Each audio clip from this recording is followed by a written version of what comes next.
hang on a minute. Whoa. I just noticed a date on this. What the heck? Why has this got a date of 23rd of July 2015? I was going to say, this is new to me. I'm getting some late mail here. But it's on the same page as an article on the 24th of April 2024. Like, what is with these news people? All right, well, that'll go on the outtakes.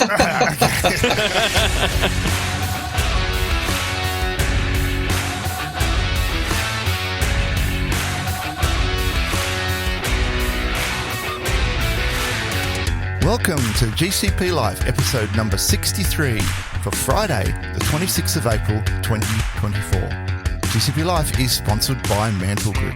At Mantle Group, we make your Google Cloud solutions possible.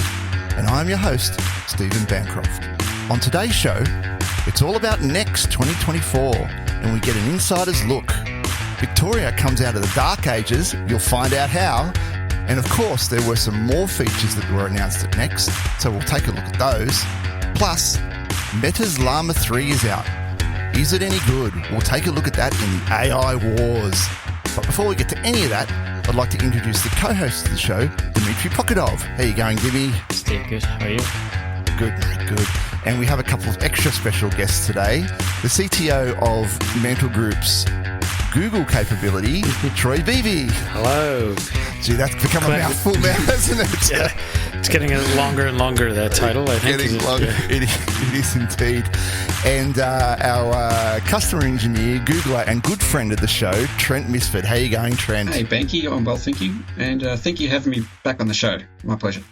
Oh, any time, Trent. You're most welcome. You're most welcome. We do have you here for a very, very special occasion, very special announcement. So we'll get on to all of that later. But right now, has anybody been up to anything during the fortnight? Well, 3 weeks for Dimmy and I. And Dimmy, we want to hear all about your trip. So what have you been up to there? I just went hiking. You know, some went to Las Vegas. I went hiking to mountains. Did like a 4 days of Grampians Peaks Trail. Yeah, well, still alive. Didn't need to fly, on a helicopter or anything. So it's all went very, very smoothly. No medical emergencies then? Yeah, that's right. Nothing like that. And what about you two, Trent and Troy? Been up to any adventures or tech adventures? Well, I've been traveling a bit. I took some time off, went to WA for a week, and then went to Vegas for Google Cloud Next. Yeah, well, we'll get on to that. So you've been busy with that. Yeah, awesome. Yeah. And Trent, just work, nose to the grind for you, I guess. That's right. While you guys are going to the Grampians or going to Vegas or getting about, I'm back here holding up the fort. Okay? That's right. Someone's got to. Someone's got to. Gallivanting. Gallivanting. That's right. Well, my tech adventures have been, I've been playing around for one of our clients, of course, with Cloud Armor. And I've not had a real deep dive into Cloud Armor at this level. Of course, all with Terraform. Implementing some of that auto deploy policies.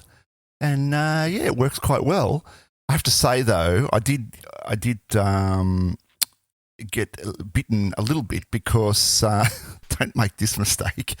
I set up an auto deploy policy, let it train. You got to let it train for a day or a little bit more perhaps. And I wanted to make some changes in Terraform, and I decided I'll have a policy for non-prod and a policy for prod. And of course, I changed the resource names, and it wants to delete the policies, doesn't it? Because when I redeployed the new policy, it lost all the training data, and then, there was problems. Right. Ended up blocking out genuine users. So make sure you've got the policy, because the training data is attached to the policy in Cloud Armor. So make sure you've got that policy running for at least 24 hours so it can learn the legitimate traffic patterns before it starts blocking anything, before you let it block anything. Yeah. But of course, now they've got the pay-as-you-go subscription for Cloud Armor, and it worked quite well for them. They just turn that on, and instead of paying the arm and a leg that you would for the full thing, you just pay $200 for per month for what you need protected, and have at it. Turn on the auto policy and you're away. But we also put in some manual rules in there. They'd been ClickOpsing a whole bunch of manual rules, a bunch of IPs and some URLs that they needed blocked. So I went back and re-implemented that in Terraform, and that's why the policy had to change. And but now we're all good, so it's working well for them. So they're happy with that. And aside for that, Trent and I were scratching our heads. Thanks for your help on this one, Trent. We managed to get a GCVE single node working using Terraform. Yes. So a bit of a challenge, this one. So of course the whole API is new, and the Terraform GCV IAC foundations, a bunch of modules there is newish as well. I think I mentioned last week I have done a pull request on one of those modules, so I'm officially a contributor. But to get the single node running, normally you wouldn't want a single node, right? Because it's a single node and it's unreliable, the rest of it. So if you want to get your 5 nines, you've got to have, well, if you want 5 nines, you need 5 nodes. But if you want 3 nines, you've got to have 3 nodes. So the API insists on you having 3 nodes, unless you set a special flag, which is called time limited. You set that flag, then it permits you to have a single node cluster. So just finding that out was a bit tricky, and it wasn't very obvious in the modules. That was what was needed. Actually, I think the modules are only supporting standard and time limited, whereas the APIs now also include stretched. So I might have to go back and do a PR and put that extra node type in there, private cloud type in as well. That was a bit of fun and games, but yes, it's up and running now. And just to add a little bit of garnish to that, I've got my home lab running here, which I've got a jump box on, and I do have a VPN running between the projects. So the next step will be to get HCX running between that and my home lab, and then we'll be in a great position, and we can muck around, we can experiment, we can demo, we can do all the things with VMware in Google Cloud. That's the Bancroft data center, right? The Bancroft data center. That's the one. That's the one. Straight to production. That's Push it to prod. You need a couple of VMware boxes. Just move your workloads here. move it from cloud back to Bancroft. That's it. DC. That's what I say. Bancroft DC. Banky DC. New cloud region for Google. Your house. Yeah, that's right. Anyway, we might be running the cloud region in my house. You want to pay the power bill? Fine. But look, we do have Troy and Trent here for a couple of special reasons. Troy wasn't next. We'll get onto that later. But I thought just before we get on with the news items, we have to announce, and I'm very, very, very pleased to announce that Mantle Group was the very proud recipient of 2 partner awards from Google. And we received the APAC Service Partner Award and the Australia-New Zealand Sales Partner Award for the previous 12 months. So it's a fantastic achievement. And I've got Trent here. Yeah. Maybe you can fill us in a little bit more on what this actually means, Trent. Yeah.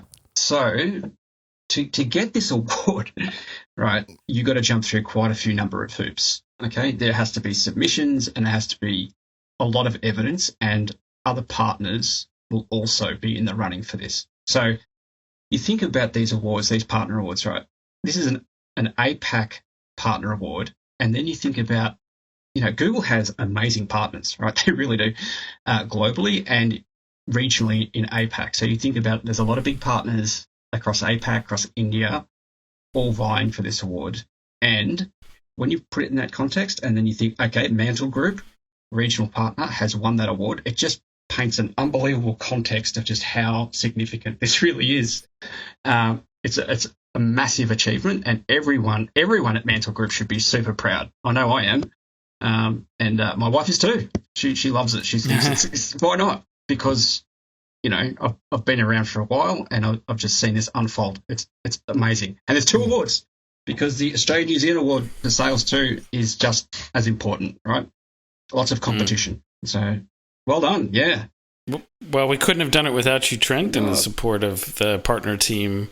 It was quite an achievement, having we're only sort of 5 years old, and to sort of go from one person to 65 engineers, and to have that sort of level of visibility, globally is pretty amazing. But yeah, thanks for all your support. You're very welcome, years, Trent. You're very welcome, Troy. It's my pleasure. So, yep. Well done, and congratulations again. Yeah, thanks. Well, yeah, there's certainly a lot of players involved, especially get that APAC award, as you say, Trent. A lot of people involved, and we're working with you every day. You're working with us every day, so it's great. You guys see exactly what we're doing, and even what we're feeling the impact of you assisting us. I mean, even things as simple as GCVE node that I was talking about earlier. You send me one message with one command in it, and that unlocks the secret, right, to what's going on. It's just things like that, right, that just make the difference, right? Mm-hmm. Fantastic. This is the results, right, of that. Yeah, first time an Australian partner's won APAC award as well. So visibility for the little Battler's Aussie nation, right? That's it, the little Battler. And New Zealand. Yeah. It's worth pointing out too now, like your profile was really, really big before this, but now everyone wants a piece of Mantle Group. Like all people across Google Cloud in Australia, New Zealand want to speak to you. So like it's just success breeding success off the back of your hard work. It's really fun. Great. Thanks, Trent. Yeah. Thanks for that, Trent. Look, that's I'm feeling the warm and fuzzies now. That's great. Yeah, that's Look, that's fantastic, and there's probably more news about that as we move on through the year, I'm sure. And let's see what happens to the next. I can't wait.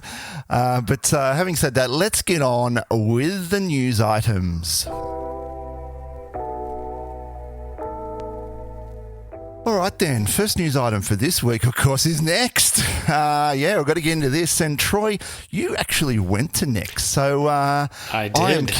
I am keen to hear all about how you got there, where you stayed, what were your personal experiences, who did you see, what were the highlights for you? Let us know. Yeah, I took an airplane over to No, sorry, it's not at San Francisco. First time in Vegas for Google Next. I've been to Vegas before, but 4 days is a long time in the city of sin. It was at the Mandalay Bay Hotel, which is absolutely huge. A lot of people couldn't get in there, so we stayed close by, like the MGM, and then took the little sky tram, or did just walked over. So a lot of walking. I'll tell you that. You go to any of those conferences, especially the Google Cloud, or Salesforce one, and it's just walking. You get your steps in. Yeah. Is it? So it's not all in the same venue. It's kind of dotted in different conference centers. No, it's all in Mandalay Bay. This one was, but it's just such a there's a north and a south conference center, and you walk, in between those, and then just to get to the conference itself was a walk. So yeah, the party was great. After Google Cloud Next, they always do like a party with bands. So they had Anderson .Paak and Kings of Leon, which is pretty cool. Wow. We swung by the Sphere, which is actually pretty cool. AWS we did. I think they made sure of that. That was such a huge troll. If anybody doesn't know what we're talking about, at the AWS conference last year, Google trolled that reInvent with a big GCP, presence on basically an ad off the Sphere, so everybody at the conference could clearly see Google Cloud sort of right in their rearview mirror. We had tons of really good customer presentations. So ANZ and Macquarie, which we know really well, and had some good discussions with them, as well as some good drinks. And Dimmy, you'll be happy to know we did do a hike as well. I know it may have been a little bit different from yours, but we went up to the Wynn up at the north end of the Strip and walked down through MGM, Venetian, Cosmo, all the rest of the... Nice. Just sort of catching the highlights, which was a lot of fun. But I was just about to ask you if if you logged in your walk in Strava. It was, we should have done that. How many steps? tons of steps, but it was a bit treacherous, that walk. We had to implement the buddy system because there was so many people getting lost, or where's so and so. So we ended up where's your buddy? Everyone have your buddy. But we did make it by the end of the night. So it was good fun. And it really seemed like let's get on to actually some of the content of the conference. I mean, Gen AI, generative AI. It was really all about Gen AI, wasn't it? It really was. I mean, there wasn't the year before, 2023. It was sort of Gen AI was still huge. It was like maybe 60% of the content, and then security was another really big one, and then there was the rest of the announcements. This keynote was really pretty much 95% Gen AI. So it was just, Gen AI and Gemini is getting built into everything. So everything was AI, everything's being enhanced. So it's quite clear. The keynote was largely, use cases, just trying to get out to market. Like, this is how you start using it in business, trying to get ahead of that curve of adoption. Yep. And a couple of articles I've been reading around, though. It sounds great, though, like the Gen AI in your business, but do we think, I mean, it's hard to predict these things, but do we think there's going to be a lot of adoption of it? How quickly is it going to happen? Like, is it going to be like molasses, or are we going to see... The quote is, you always overestimate the immediate impact and underestimate the long-term impact. So the point is yes, it will have a massive impact. Everyone is hyped up at the moment, and change, unfortunately, is slow. So you're not going to see overnight changes, but they are coming. Yeah. But we will get there. And Gen AI is baked into a lot of products that, traditionally didn't have Gen AI. So it's going to be used by stealth almost, in a way, because it's just available. Like BigQuery, Gemini is completely through that now, right? So the uptake is going to happen for sure. But I think Troy's spot on about, how it's going to win. And you can see it in a lot of products now, is like they tag AI on it, but soon there won't be any difference between an app and AI. So it'll just sort of fade out of. It'll be ubiquitous. It's ubiquitous. So you won't. That's how that's how a workflow happens. There's going to be AI parts that'll be the norm rather than the expectation. Correct. Yeah. Correct. Okay. Yeah. All right. Well, look, we thought what we do. I mean, there was so much stuff launched at Next. We couldn't possibly cover it all, but we thought we'd just pick a couple of things that sort of grabbed our attention and just briefly discuss each of those. And I watched the keynotes and a few other bits and pieces, and there was so many good things. But what really grabbed my attention straight up, talking about integration of AI, was Google Vids. Now, this is going to be cool. This comes along with a whole bunch of other things that are going to go into Google Workspace as well. But basically, Google Vids, to take a quote, I'll link an article in the show notes, but to take a quote from that article, it can generate a storyboard that you can easily edit, and after choosing a style, it pieces together your first draft and suggests scenes from stock videos, images, and background music, and basically makes a video for you. It's crazy. Yeah. You can do voiceovers as well with it. Can you do podcasts? Obviously, you could do broadcasts. Yeah, so you could probably replace podcast announcers. Available in Workspace. Goes along with a bunch of other stuff in Workspaces. Another thing called Take Notes for Me. There's a Translate for Me feature. Help me out here, Trent. You probably know a few more that's going to be available. I think Sheets has got some stuff coming along with it as well. Sheets, absolutely. Yeah, Sheets is like almost a new product. Yeah, almost. Yeah. So a lot of this is going to be available in June, and will be available if you have your enterprise workspace. It's available to you, right, for your corporates. So I don't know, what's this going to do to YouTube? This is what when I saw this, right, I thought, what is this going to do to YouTube, to content producers on YouTube? Because I tell you, video editing, like I edit an audio podcast, and I do a lot of other stuff with audio as well, but it's painstaking. Yeah. It is really painstaking. And doing video is 10 times, 100 times X, right? 100X more painful. My immediate thoughts is it's going to change the landscape of YouTube. Yeah, potentially. I think there's a big debate about, content creators. What this means, is it just enhancement, to remove the mundane stuff, or is it actually creating new it's generative AI, so it is creating new things out of existing data. So it's hard to say with what with in music and video and movies, all that. Don't know. And is there an API? Can we do this programmatically?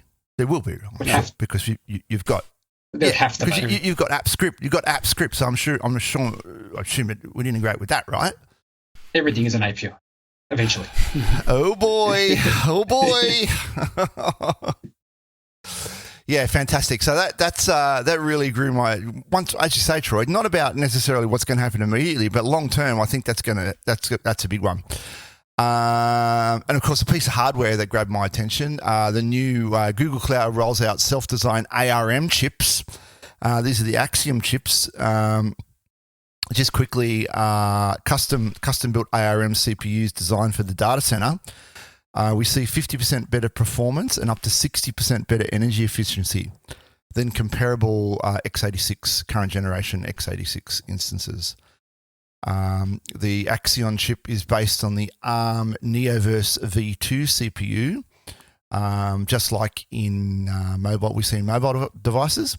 And there's also a chip that comes along with it called Titanium, which will handle the network's security and storage I/O. I guess it's like a code processor or like a partner chip.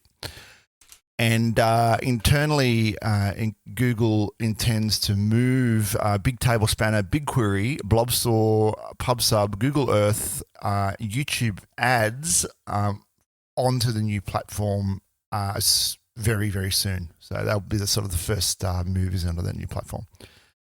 And I'm assuming that, if you want to use this when this is available, I don't know when they're saying this is going to be available, but yeah, it'll just be another CPU type to pick. And you can put your workloads on it, just like that. And presumably faster and cheaper, right? So reducing your cost, particularly if you're doing some big compute. Yeah, absolutely. Faster and cheaper and more energy efficient. So if you're going for that green, enviro on your data centers, then this would be the way to go. So that's what grabbed me. Dimmy, you had a couple there on your list as well. Yeah. I was trying to go one AI and one not AI. So that's a bit hard. Yeah, it was hard. As said, pretty much everything was about AI. Anyway, I found one. So Google announced Cloud Service Mesh, and that is going to replace existing kind of competing solutions. So you got a Traffic Director, Istio, just open source Istio, and the Service Mesh. So there will be just one Cloud Service Mesh, which is great. I actually, that's the really got my attention because I like Service Mesh. I think it's it provides a great value and great benefits. But it wasn't easy to use it, and given that you also had a few different options, so when you got one opinion, you do it that way, and don't even bother getting into details is one thing. But but also I think it's kind of another step forward. I think similarly, when Kubernetes just appeared and there was a first versions of Jiki and stuff, it was going through lots of kind of steps and evolution. Same looks like happening with the Service Mesh, given its kind of consolidation of products. I think that's going to be the final one, the golden one that we can use. So I really like that one. So looking forward to try it out and use it. And the other one is that's a typical AI one, but as a developer, the thing that I hate the most, and it's pretty much every time that I need to do it, I'm going and reading the docs again. It's writing SQL queries. When I need to write the bloody join and figure out, I'm okay, you go to Google and you start looking at it. It's like, what's the syntax? Yeah. And especially like, when you like, because if you have lots of data, you also need to figure out how you're going to test it, how to prepare this is all like select into and like all that stuff. I just, like this one and networking, like CIDR ranges and all that stuff, that's still two things that it's very, very, very much like a learn again every time I need to touch it. So Gemini for SQL, that's definitely a game changer for me, at least. It's not just about writing SQL queries, it's also like you get all the insights into the performance and stuff. It's like across the board. But I think that's a great addition. Will make life of developers much easier. At least mine. That's mine. Yeah, awesome. Well, check out those links in the show notes. And Troy, you I said have two, Troy, and you've got three. What? So I'll go very quickly, just because I talked plenty. Oh, look, there's so much. I don't blame you. But I think the really cool, probably the coolest demo would have been during the developer keynote was. They demoed a little bit of the Cloud Run application canvas. So that is really just go to the Gemini prompt and just say, I want an app that does this, and it just spits out, okay, well, you need all these apps or these components, a Redis backend, maybe a Vertex AI endpoint, Cloud SQL. And then it draws it for you on a canvas, So it's just there's your diagram, and you'd be like, oh, well, actually, maybe I want a load balancer out front. You'd type that in Gemini, pops it in there, and then you just, okay, let's review this deployment. Click the button. Oh, here's the boom, boom, boom. Here's what it's going to deploy, the region, the spec, all that, and then you say, oh, okay, make it so, and boom, deploys it out there. And this will work for updates as well. So if you're like, oh, well, actually, I've got a new API, please add this in, and it will, spin up a second Cloud Run, attach it to your database, same connection string, blah, blah, blah. So it's pretty impressive, pretty incredible, like what you can do with it. So that was one. It was pretty groundbreaking. The other was Cloud Code, and more specifically, Cloud Code customization. So and most developers anyway would understand what Copilot is in terms of like being able to help you code and update your your for loops or whatever your issue is in a language, which all seems quite good. But what I see a big advantage for Google having, especially with Gemini, is the 1 million token length that you have for the context window, basically, and the prompt, which means you can pass in a huge amount of data into the prompt. Feed in the whole repo, basically. Feed in the whole repo.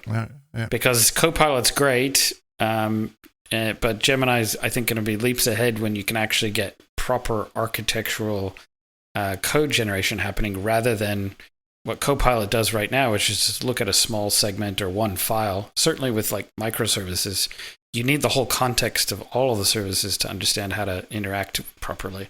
You can't do that right now with Copilot. And I'm thinking of the case of huge monolithic programs where you've got functions all over the place as well. For sure. Multiple repos, right? So yeah. Across teams. So that's because what you want is really like, generate me a template service based on an existing code base. You don't want to just take it from the web, which is, basically what these LLMs are doing. And coding style, match the coding style. Match the coding style. Yeah, there's a million things that you would want to drop in. So that was pretty cool too. The last one I'll talk about is App Hub. This is an interesting little feature where it's actually decoupling the project structure a little bit from an application.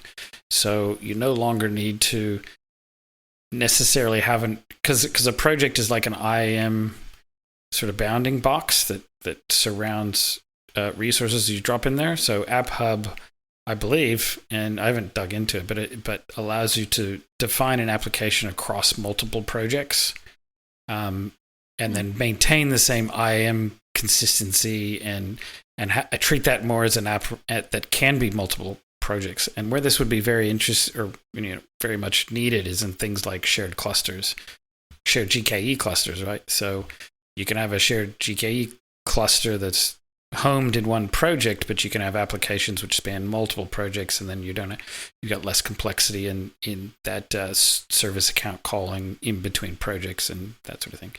So the App Hub, I believe, is looking to start, at least from a metadata perspective, allow you to define. And Trent, jump in here anytime if you want about changing the way that these projects are sort of structured, or I guess your application is structured. Yeah. No, a couple of clients that they could really benefit. Yeah. Still emerging. App Hub services and workloads serve as an abstractor for resources you discover in service projects. Yeah. Okay. So that was one sentence. I took about 5 minutes to try and that was much more succinct. Thanks. That was good.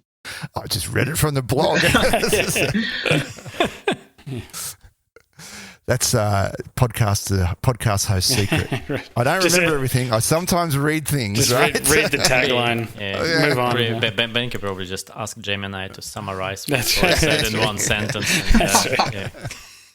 Please make this coherent. Thank you. All right. Well, thanks for that, Troy. Now, Trent, you had a couple of items there as well. You liked what was going on there?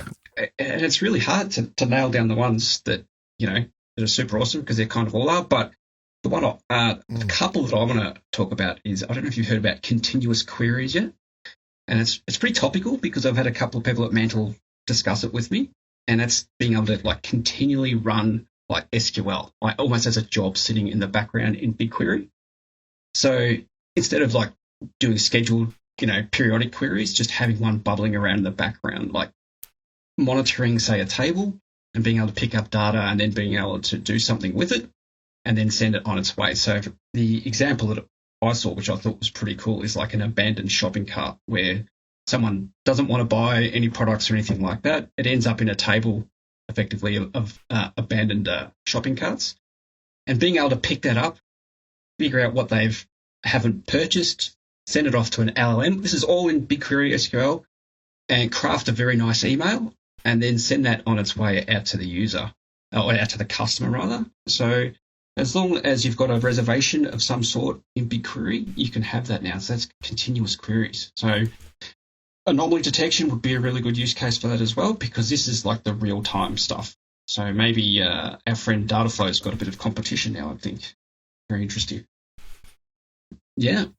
So exactly when you said this, I'm thinking, that's basically an ETL. It is. It's almost like a reverse ETL. So almost, yeah. So you could be constantly extracting from your query real-time data. That's right. So it streams data out, right? That's right. So it's like a venting almost. It is. It is like a venting. So when you're crafting your SQL statement, at the very top, it's got effectively your export option. So the common one is to export it out to PubSub. Okay. Because obviously you can do anything with it there, but you might send it at some Vertex AI, maybe big table. You have your export options. So as long as the data lands in BQ in a table, then you can pick it up with this continuous query, and then whatever you want to do. Yeah. It's almost like a write trigger. Yeah. I wonder if Apigee could hit those queries and immediately return your data on your API rather than having to put some sort of workload in between. Very interesting. That might be something further down the track. Yeah, I agree, Trent. I think that got announced, and all of the data nerds started jumping up and down. It's exploded. Here you go. You don't need tail minus F anymore, right? That's right. Yeah. Very cool. Shh, don't tell my secrets to me. Go to the cloud native. Yeah. Anyway, look out for that one, and people listening to your show, I hope you chase that one up too. I think that'll make your life pretty easy. Better all round. Yeah, absolutely. And I'd also ask people to Gemini tail minus F, so they know what the reference was. We're old enough to know. Yeah, I know, we're old enough. Yeah.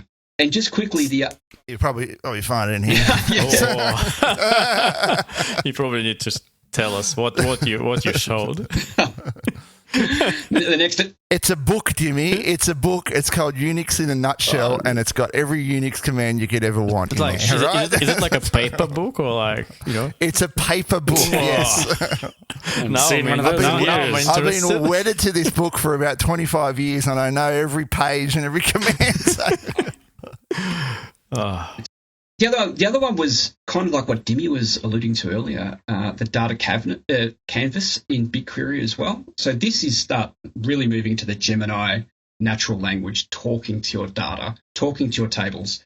And so if you're not particularly handy with SQL, and that's fine, literally ask those natural language questions of your data. And what I love about this is that you can do that, and then it will give you the SQL it generated.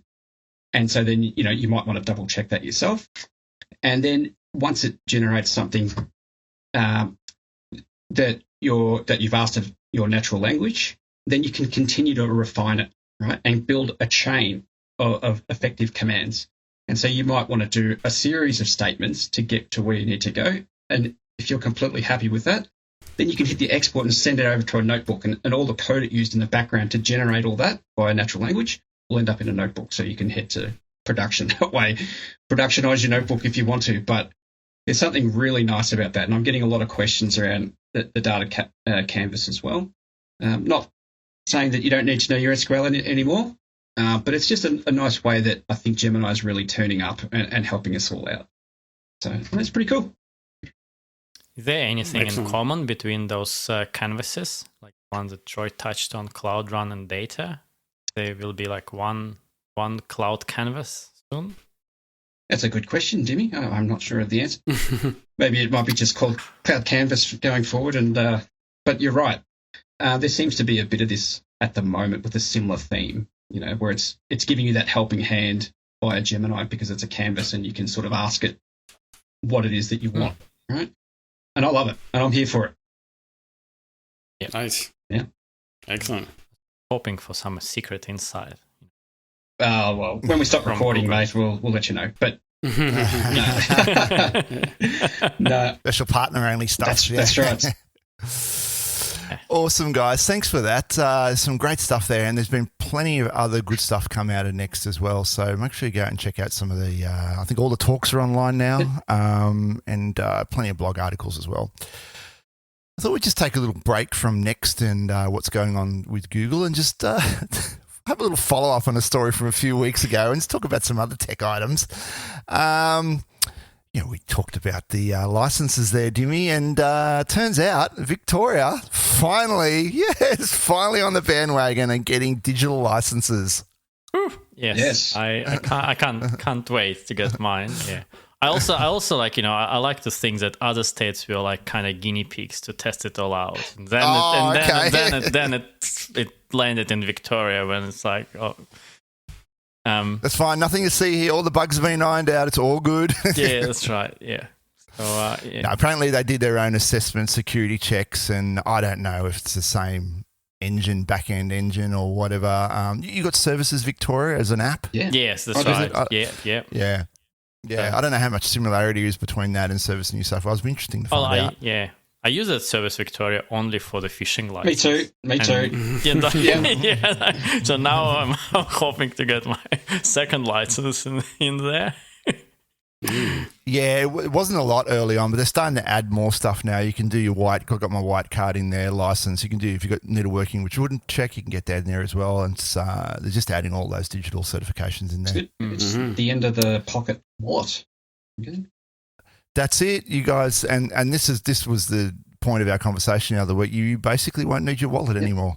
What's the identity system they're using it's not MyGov, is it?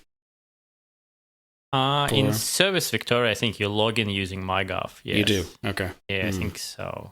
Yeah. Interesting. Okay.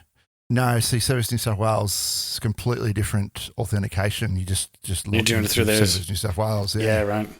I wonder if that'll have to get consolidated at some point, but There's discussion in Parliament about a national identification, like ID passport system like this. And I think we talked about it this month ago, didn't we? And there was discussion whether it was going to be opt-in, opt-out, whatever, but they're going to make it an opt-in system because there are a few NIMBY comments about it.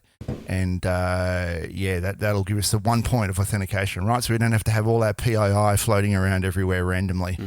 Be nice. Yeah. When you say that, I always picture myself, like a government one architecture forum and a solution architect inventing new identity system to endorse. We'll find out later in the show, but they're not always as foolproof as you think, though, right? Yeah, that's for sure. Yeah. All right, another cool thing that came across my desk, and I'm kind of interested in this because this is kind of hardware, on-prem, enterprisey kind of stuff. NetApp partners with Google Cloud for data cloud storage. Now, we know you can get NetApp in the cloud, but they've got a new version of NetApp Volumes called Flex. And Flex now allows you to have any size volume. It was a bit restrictive before. So what we have now is we've got 4 tiers, so to speak, that NetApp ONTAP can be configured for. So if you've not used ONTAP is like if you had on-prem, you had a big box with stacks of disks in it, and you could set that up for iSCSI, NFS, highly reliable, high throughput storage.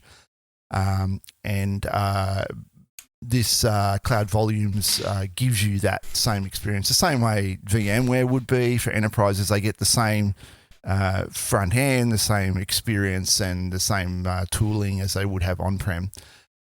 So basically now you can get four tiers: standard, highly available; premium, highly available; extreme, highly available, low latency. That gives you 120 megabits per second per terabit of performance. And Flex. Now this is a new one that's come in. Highly available storage volumes with scalability from 1 gigabit. I don't like these new terms, to 100 terabits and up to 1 gigabit of performance, depending on the size of the underlying storage pool. Why is this important? Well, this is the kind of storage where people training LLMs, this is the kind of thing that they would use when they're training their language models. They need to store all their cache, all their data and their model and everything. And this is the kind of high performance, large storage volumes that they would need to use.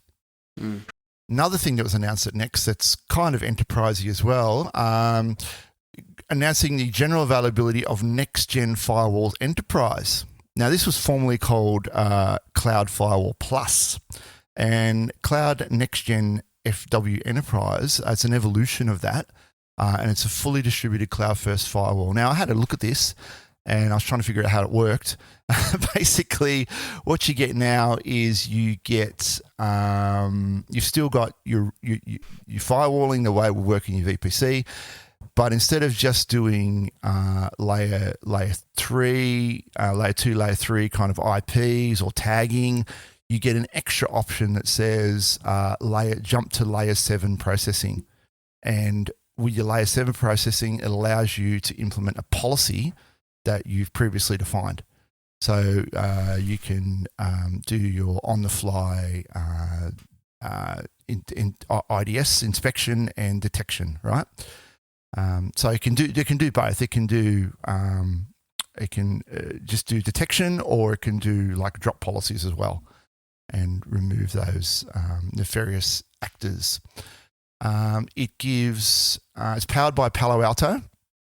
And we'll get on to Palo Alto a bit later. And it offers 20 times higher threat protection efficiency compared to other cloud providers' firewall offering, which I was quite pleased to read. Anyone played with this yet? Or No.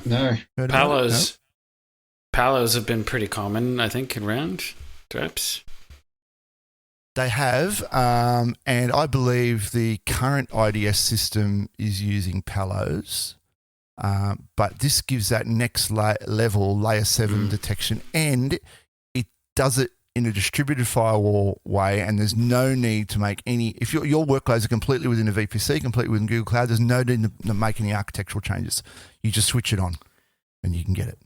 there any feature in the roadmap to replace all these on-prem firewalls with something like quick and easy, like I would love that, click? Dimmy. I would love that, but the problem is you've got to route it, right? And you got to route it on-prem. The big problem, like that, the projects I've been on, we've been facing is exactly that. You've got to route from on-prem through cloud into VMware, and these distributed VPC firewalls can't do it.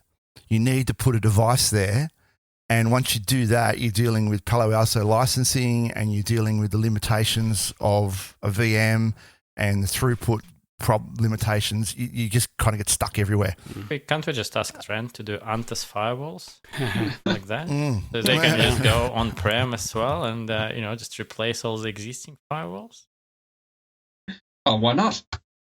All working from Terraform, you just change the line of code, run your pipeline, and here you go. Here's your on-prem firewall.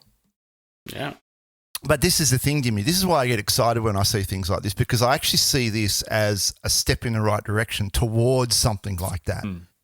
Someone in Google must be thinking about this and must know about this problem, and we're going to get a solution any day, I'd imagine.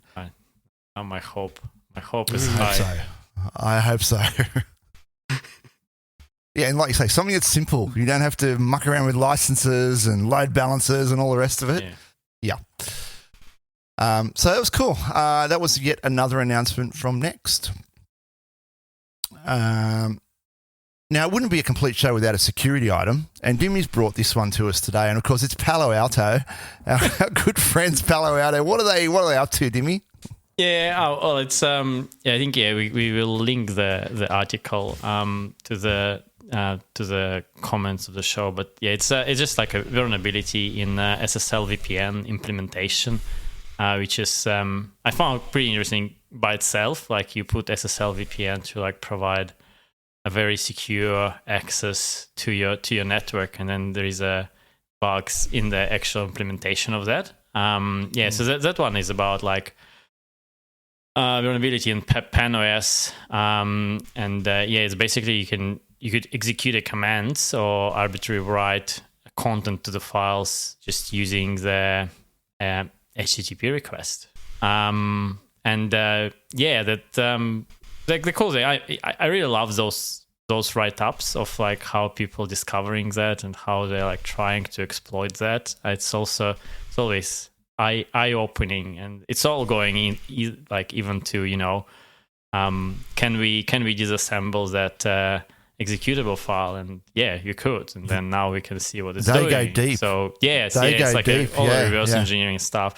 The other interesting thing is that like in this one particular, you had to enable telemetry to exploit this. So the bug was in the telemetry of this SSL VPN implementation, which is like then, from a security perspective, again, like probably going back to enterprise and stuff, when you're looking at the attack surface and blast radius and stuff, it just additionally, I guess, points out how important those are.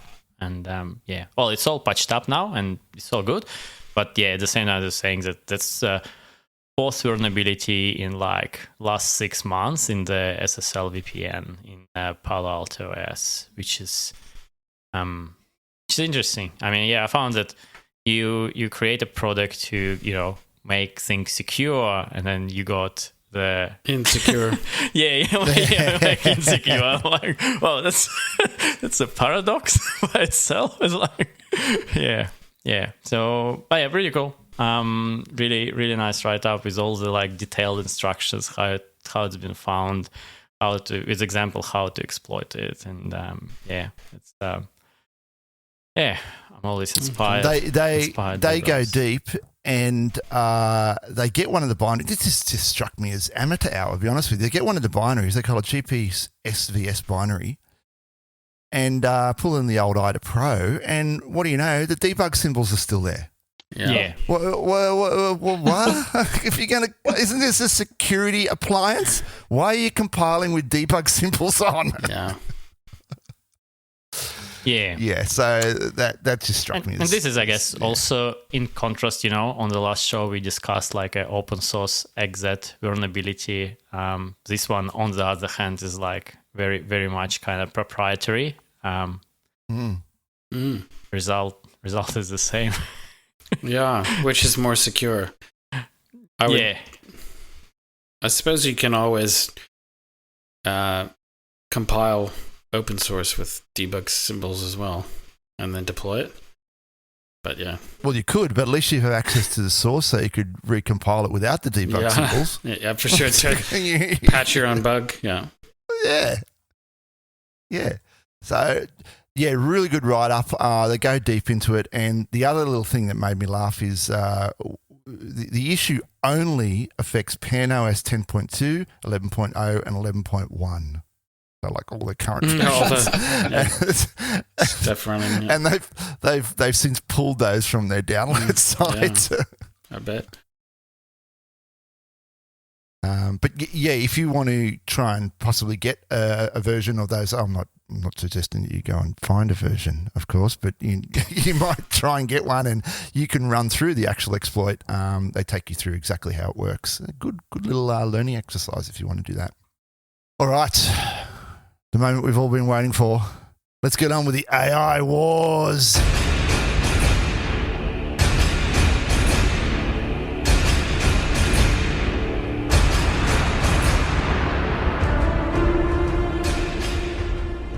Of course, kicking off AI wars, Gemini 1.5 Pro now available in 180 plus countries. Native audio understanding, system instructions, JSON mode, and more. I linked the article in the show notes. A stack of new features.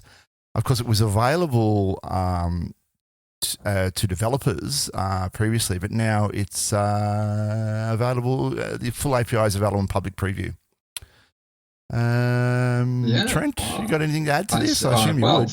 This it's my favorite model. No, so this is kind of like what Troy was saying earlier with the developer piece. Like, this is the model that you can send the code base to, right? So to get all those wonderful features. So 1.5 is great. It's really multi-modal. You can send it an hour's worth of video, and then have it effectively, generate a description or whatever about the video itself. It takes on audio now and images. It's really good, but multimodal. It's very multimodal. It's multimodal. Right? Yep, that's right. Yep. But it's just the fact that it's got that million tokens, right? That just makes that working memory just so much better. So head on over to aostudio.google.com, and I think everyone should be able to have a play with it now. I'd definitely be having a look at that. Get yourself an API key as well. Plug it into your own apps. And I also wanted to highlight at the bottom of that article there is a link to the Google Gemini Cookbook, which is a GitHub repository, which is a really, really good starting point. Yeah, that's a good point actually. A lot of our really good demos, like walkthroughs for AI, Gen AI, everything is located in GitHub. So definitely want to have a look at that. Yeah, it has all the instructions there, how to create an API key, how to do the full box of dice. That's the way. Python, Node, Dart, Android, Swift, and Go. Yeah, right. All the SDKs are there. Yep. Beautiful. Yeah. That's why the Google Cloud is the best, right? It's like everything is open sourced. Yeah, it is good to be able to go and, have a peek behind the curtain, find out how it works, or submit a bug report, or contribute code if you've got a cool idea. All right, then moving on. Troy, you had a couple of articles that you wanted to look at. And, once again... Yeah, I mean, in the AI space, the TPU, which is Google's Tensor Processor Unit, which is comparable to a GPU, but probably a bit more directed towards AI workloads, I would say, rather than just graphics generation or, it's all comes down to matrix math in the end, but TPUs, I think, are better than GPUs for it. Gemini was trained on the TPU, and most specifically the TPU v5P, which is a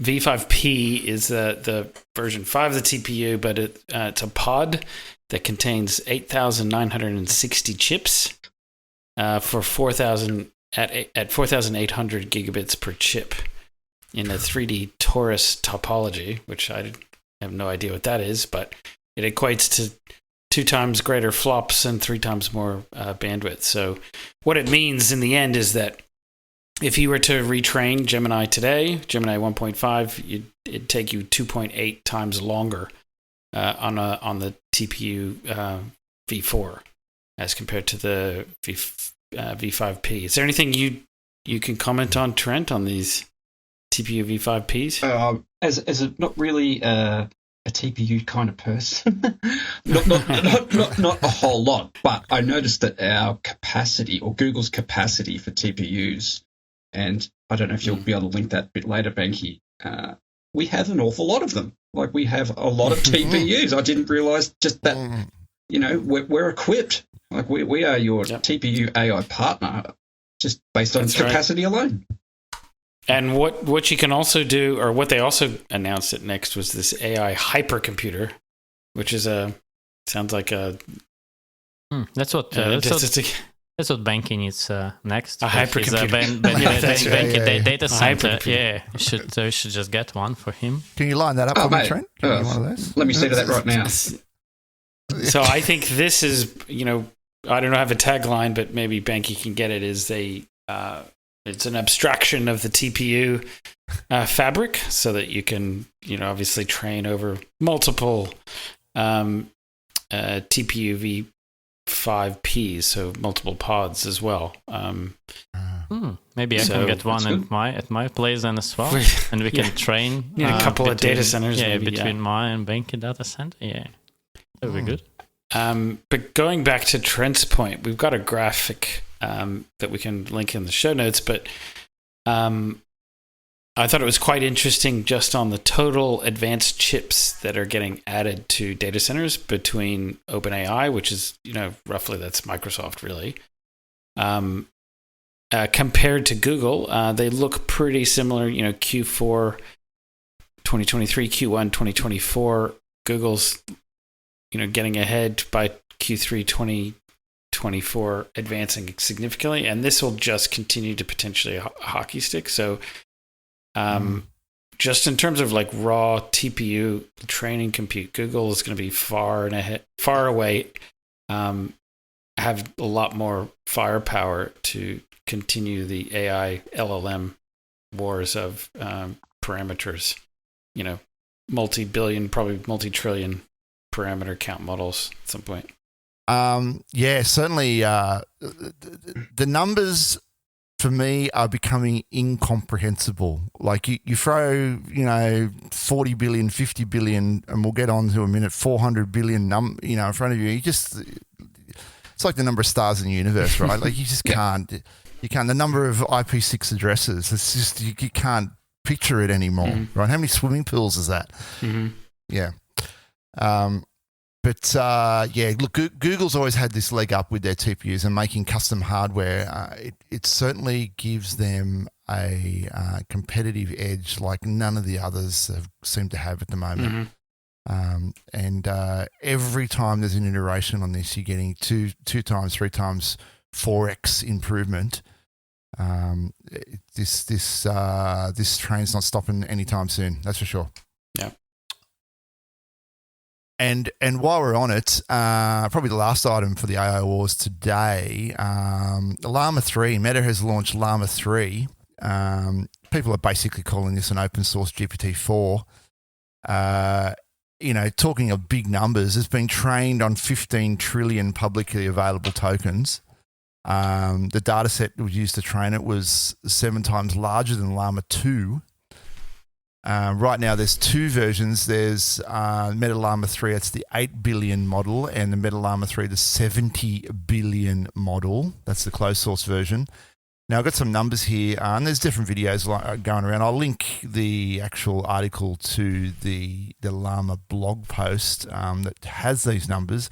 But comparing it to the Gemini Pro, there's some benchmark numbers. And look, it comes out just a little bit on top, I'd say, compared to Gemini 1.5. So we're seeing the MMLU 5-shot coming in at 82, whereas Gemini Pro does 81.9. GPQA is coming in just under at 39.5, whereas Gemini Pro is 41.5. And so on with the similar benchmarks. They're kind of on par, kind of just some beat, some are below. But I think the big takeaway from this is that Meta right now are training a 400 billion parameter model, which will be the biggest model in existence. And we'll see what that's capable of, because the Meta Llama 3 model currently is only 7 billion. Till next week. Yeah, until next week, Dimmy. That's right. But they're predicting some big numbers to come out of this $400 billion. $400 billion. Probably how much it's costing them. 400 billion parameter model. Are we still kind of constrained by those number of parameters? Just like, so the models are getting more and more parameters, but is there like any, I don't know, business use cases that need more parameters? General? Well, it's just better responses. Closer to general AI. That's right. Yeah, they meet the benchmarks better. Less hallucinations. Better responses. Yeah, It can probably it needs less prompting to come up with more creative output. Just better and better. All right, guys, I think we've talked enough about AI and Gen AI and Next and things like that. We're probably done for today, hey? Yeah, good. Look, guys, thanks for joining me. Trent, thanks for joining me once again. It's been awesome to talk about Next and the accomplishments of Mantle Group. And Troy, always good to have you on the show when you are in the country. Yeah. That's awesome. Thanks, Spanky. Just don't know what city I'm in, so... Just never know what city you're in. That's why I've got to track you down. And Dimmy, always great to chew the fat with you and talk on the show. Look, don't forget to go to iTunes and write the show a review. That'll really help the show out. Go to YouTube, start the conversation there. We've got the YouTube podcast going now. And you can always contact the show, gcplife@mantlegroup.com.au. That's finally been updated. Of course, all of Kasna swung over to Mantle Group a few months ago now. All right, guys, it's been awesome talking today. You guys got any last comments? Thanks, Spanky. Happy shot. Yeah. Happy shot week, right? Yeah. Tomorrow is week. Anzac Day. Yeah, Anzac Day. Yeah, make sure you get out there and celebrate Anzac Day. Awesome, guys, and we'll catch you in a fortnight. Bye. Thank you. Bye.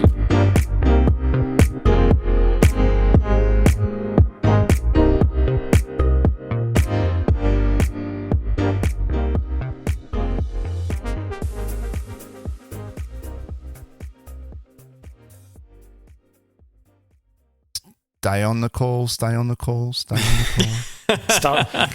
Stop the recording, mate. All right, yeah. So we say bye, but then we stay on the call and we wrap up and we stop the recording. Good, okay. All right, stop the recording. Good, excellent.